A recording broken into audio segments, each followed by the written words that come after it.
Some people that I have talked to don't understand sometimes the difference, the distinction between what a hallucination is or what a delusion is. Can you quickly just define those two and then we'll back to hallucination? Absolutely. So hallucinations are perceptions versus delusions that are beliefs. So that's one way to start kind of, creating two different tracks of thinking. When we are talking about hallucination, these are perceived stimuli that do not actually exist.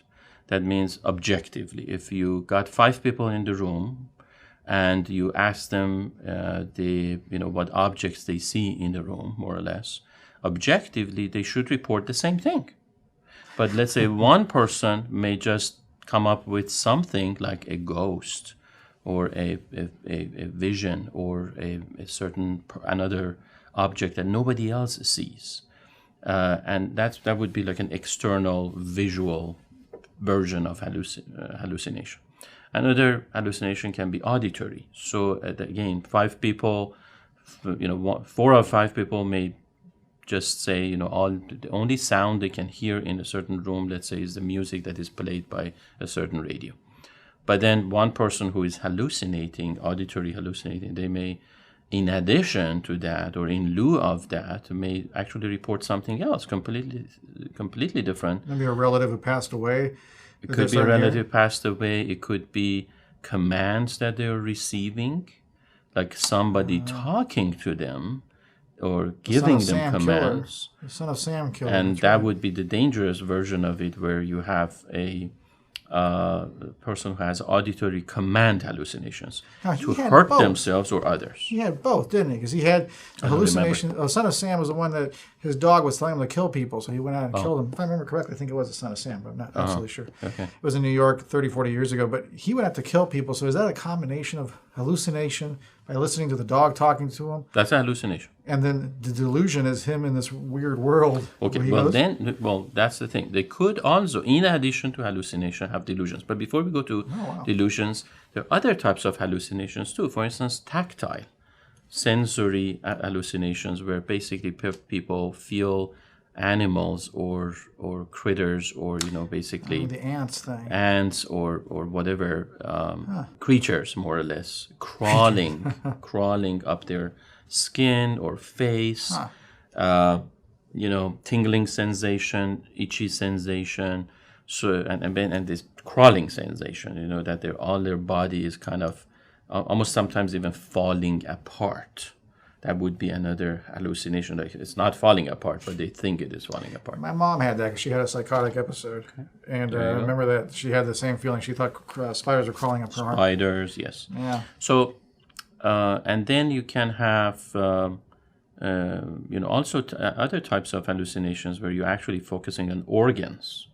Like, an organ of your body is really, let's say, falling apart or doing certain things that it's not really doing. That could be a hallucination if they actually feel like they're sensing it, feeling it, right?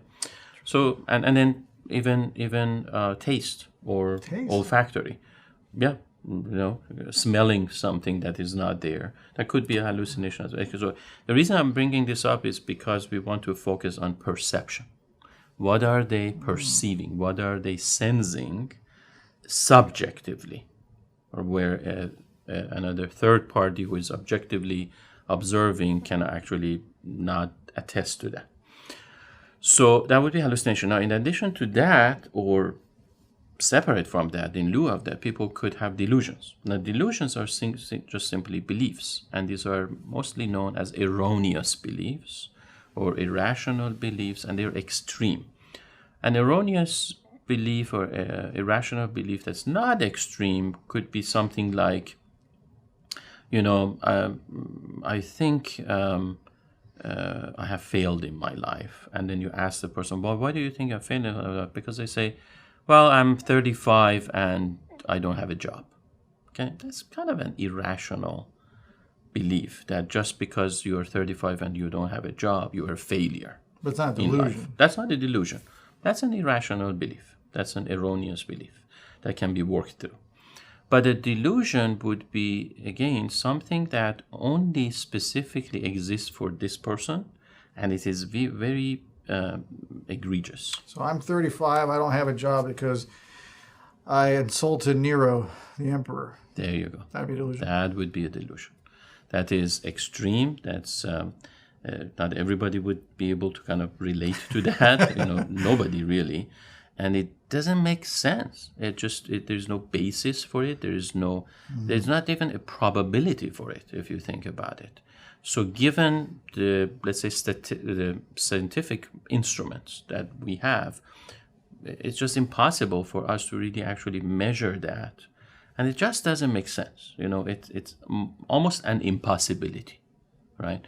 Now, there are different versions of it. Now, for instance, the good example of it is people who may believe that they're followed by a government organization like FBI or CIA is after me. That can be true. Then it's not a delusion. As we found out with the NSA tapping our phones, yeah. That can be true. There's some suspects that I'm sure FBI is following, right? If they found out that they're being followed by FBI, that's not a delusion. If they're actually being followed, right? But how about the person who has really no grounds?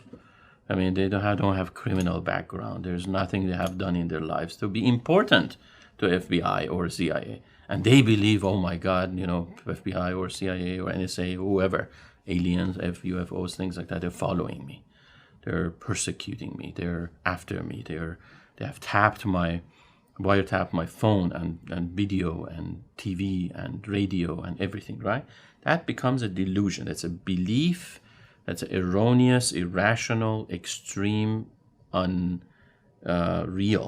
simply unreal belief that has no basis, completely no basis. Now, some people go even beyond that. So in terms of their delusions, for instance, they may even believe, for instance, that my heart is talking to me. My liver is a person or, has a history, and we have a communication between us. And that goes even further than just the general, extremeness of a delusion. So we can talk more about that as well in regards to those mass killings in the schools. Okay. Some of those individuals, they thought that they could be resurrected. Right. They could be martyred. Absolutely. Because of that. So that could be an interesting conversation as well. That could be very interesting. And then going back to the hallucinogens, and that's why they're called hallucinogens rather than, let's say, delusionogens or whatever, right? Because they don't cause delusions. They call hallucinations. So psilocybin or mushroom or acid, right? And so basically those are a lot of MDMA, ecstasy, and there are different subcategories of this general category. When they're taken, they can cause those perceptions, the erroneous perceptions that we talked about. People see things, they may, for instance, let's say, perceive their environment even moving around, like a stationary door to their bedroom may suddenly disappear in front of them or move, 2 feet ahead. And they would be kind of lost. Where did the door go, right? Or they may see people that they don't exist. They may see certain colors that they don't exist. They may hear certain things that, again, don't exist. Noises, voices, people talking, even stories that they conjure up. And all of that is due to the actual it's going to be a substance. fascinating show on that one, too.